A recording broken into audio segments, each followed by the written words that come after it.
As veias abertas da América Latina. Vila Rica de Ouro Preto, a Potosí de ouro. A febre do ouro, que continua impondo a morte ou a escravidão aos indígenas da Amazônia, não é nova no Brasil, tampouco seus estragos. Durante 2 séculos a partir do descobrimento, o solo do Brasil teimosamente negou os metais aos seus proprietários portugueses.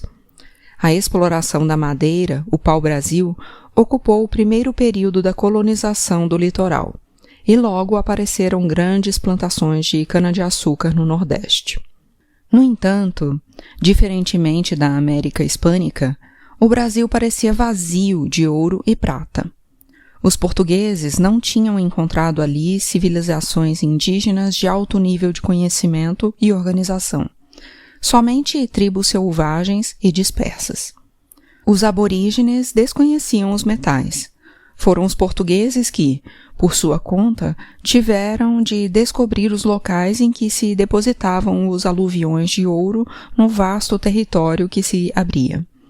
Através da derrota e do extermínio dos indígenas, sua faina de conquistadores.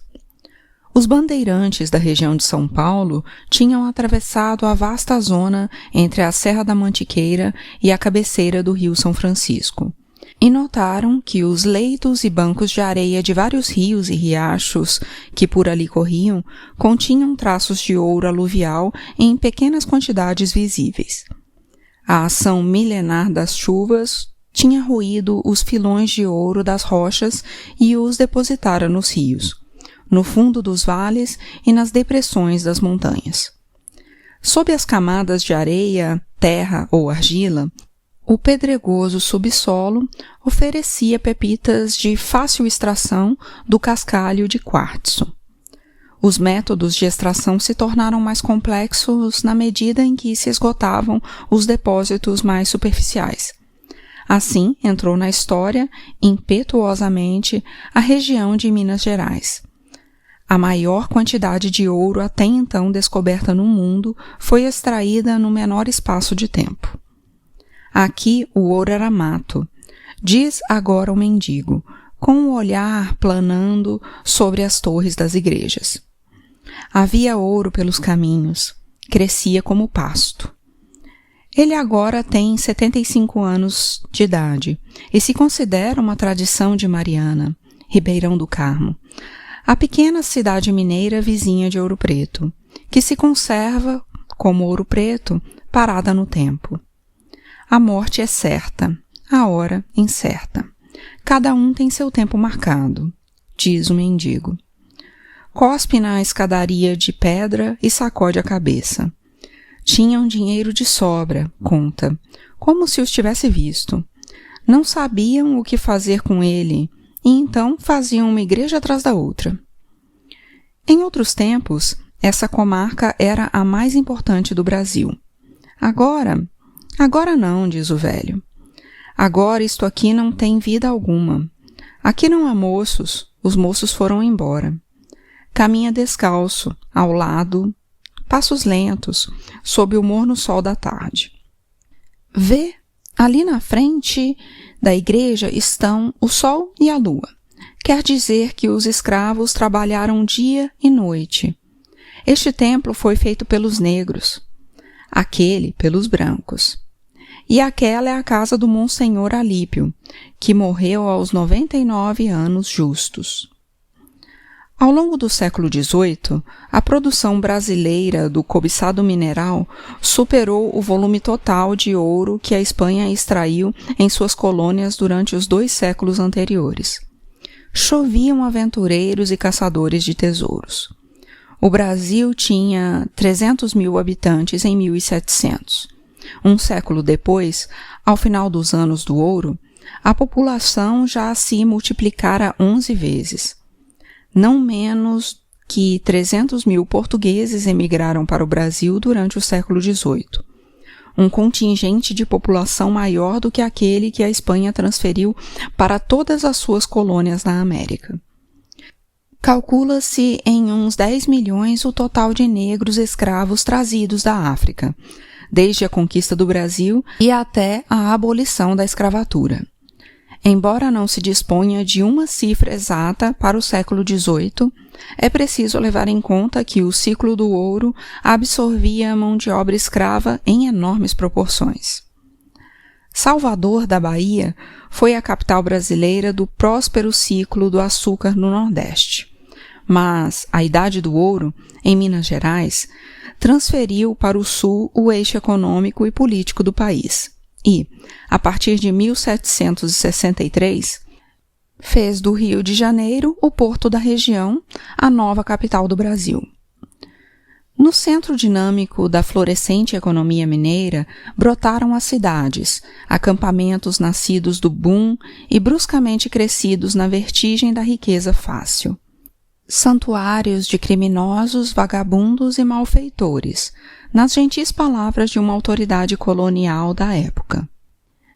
A Vila Rica de Ouro Preto foi elevada à categoria de cidade em 1711. Nascida da avalanche de mineiros, era a quintessência da civilização do ouro. Simão Ferreira Machado a descrevia, 23 anos depois, dizendo que os comerciantes de Ouro Preto, em matéria de poder, superavam sem termo de comparação os mais exitosos mercadores de Lisboa.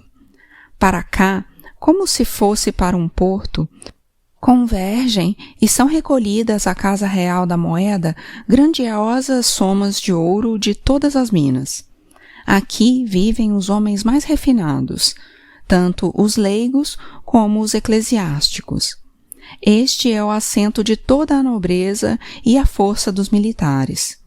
Esta é, em virtude de sua posição natural, a cabeça da América íntegra, e pelo poder de suas riquezas, a pérola preciosa do Brasil. Outro escritor da época, Francisco Tavares de Brito, em 1732, definia Ouro Preto como a Potosí de ouro. Com frequência chegavam a Lisboa queixas e protestos contra a vida pecaminosa em Ouro Preto, Sabará, São João del Rei, Ribeirão do Carmo e todo o turbulento distrito mineiro. As fortunas eram feitas e desfeitas num abrir e fechar de olhos. O padre Antonio denunciava que sobravam mineradores dispostos a pagar uma fortuna por um negro que soubesse tocar a corneta e o dobro por uma prostituta mulata, para, com ela, entregar-se a contínuos e escandalosos pecados. Mas os homens de batina não se portavam melhor. Na correspondência oficial da época se encontram numerosos testemunhos contra os maus clérigos, que infestavam a região. Eram acusados de usar a imunidade para contrabandear ouro em pó dentro de santinhos de madeira. Em 1705, afirmava-se que não havia em Minas Gerais um só cura que se preocupasse com a fé cristã do povo. E 6 anos depois, a coroa chegou a proibir o estabelecimento de qualquer ordem religiosa no Distrito Mineiro.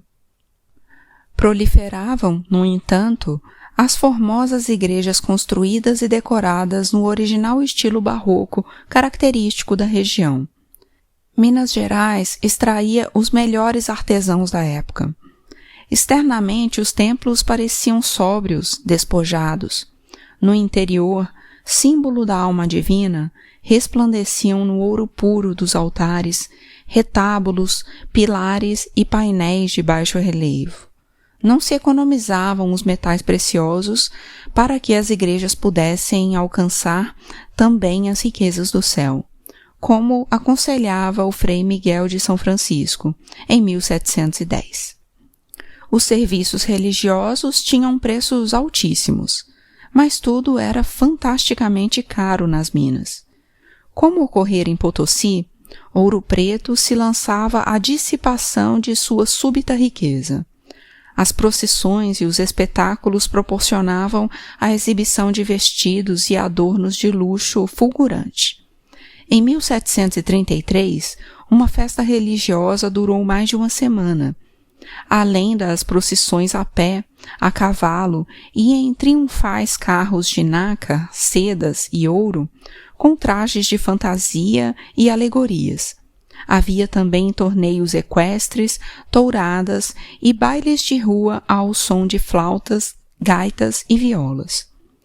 Os mineradores desprezavam o cultivo da terra, e a região padeceu epidemias de fome em plena prosperidade. Entre 1700 e 1713, os milionários tiveram de comer gatos, cachorros, ratos, formigas e gaviões. Os escravos gastavam suas forças e seus dias nas lavagens do ouro. Ali trabalham, ali comem, escrevia Luiz Gomes Ferreira. E ali, geralmente, têm de dormir. E como ao trabalhar ficam banhados de suor enquanto os pés se esfriam nas pedras ou na água, quando descansam ou comem, seus poros se fecham e congelam de tal forma que eles se tornam vulneráveis a muitas enfermidades perigosas, como as bem severas pleurísia, apoplexia, convulsões, paralisia, pneumonia e muitas outras. A doença era uma bênção do céu que aproximava a morte. Os capitães de mato recebiam recompensas em ouro por cada cabeça cortada de escravo fugitivo. Os escravos eram chamados peças das Índias, quando eram medidos, pesados e embarcados em Luanda. Os que sobreviviam à travessia oceânica se transformavam, já no Brasil, nas mãos e nos pés do amo branco. Angola exportava escravos bantus e presas de elefante em troca de roupas, bebidas e armas de fogo. Mas os mineradores de Ouro Preto preferiam os negros que vinham da pequena praia de Uidá, na costa da Guiné, porque eram mais vigorosos, duravam um pouco mais e tinham poderes mágicos para descobrir o ouro. De resto, cada minerador necessitava de pelo menos uma amante negra de Uidá para que a sorte o acompanhasse nas explorações. A exploração do ouro não só incrementou a importação de escravos, como também absorveu boa parte da mão de obra negra empregada nas plantações de cana-de-açúcar e tabaco de outras regiões do Brasil, que ficaram sem braços. Um decreto real de 1711 proibiu a venda de escravos empregados em terras agrícolas para o serviço nas minas, com exceção daqueles que demonstravam perversidade de caráter. Era insaciável a fome de escravos em Ouro Preto. Os negros morriam rapidamente. Apenas em casos excepcionais chegavam a suportar 7 anos contínuos de trabalho. Isto sim, antes da travessia do Atlântico, os portugueses os batizavam. E no Brasil tinham a obrigação de assistir à missa, embora estivessem proibidos de entrar na capela maior ou de se sentar nos bancos. Em meados do século XVIII, já muitos mineiros tinham se deslocado para o Cerro do Frio em busca de diamantes. Descobriu-se que as pedras cristalinas descartadas pelos caçadores de ouro eram diamantes. Minas Gerais oferecia ouro e diamantes casados, em proporções parelhas. O florescente acampamento de Tijuco se converteu no distrito de Diamantino, e ali, como em Ouro Preto, os velhos vestiam a última moda europeia e encomendavam do outro lado do mar roupas, armas e os móveis mais luxuosos, horas de delírio e esbanjamento. Uma escrava mulata, Francisca da Silva, conquistou sua liberdade ao tornar-se amante do milionário João Fernandes de Oliveira, virtual soberano de Tijuco. E ela, que era feia e já tinha 2 filhos, converteu-se na Chica que manda. Como nunca vira o mar e queria estar perto dele, seu cavalheiro construiu para ela um grande lago artificial, no qual colocou um barco com tripulação e tudo. Nas faldas da Serra de São Francisco, levantou para ela um castelo, com um jardim de plantas exóticas e cascatas artificiais. Em sua honra, oferecia píparos banquetes regados com os melhores vinhos, bailes noturnos até o amanhecer, funções de teatro e concertos. Em 1818, Tijuco ainda festejou grandiosamente o casamento do príncipe da corte portuguesa, mas 10 anos antes, John Mawe, inglês que visitou Ouro Preto, já se assombrara com a pobreza. Encontrou casas vazias e sem valor, com cartazes que em vão as colocavam à venda, e foi servido com comida imunda e escassa. Tempos antes, havia estalado uma rebelião que coincidiu com a crise da comarca do Ouro.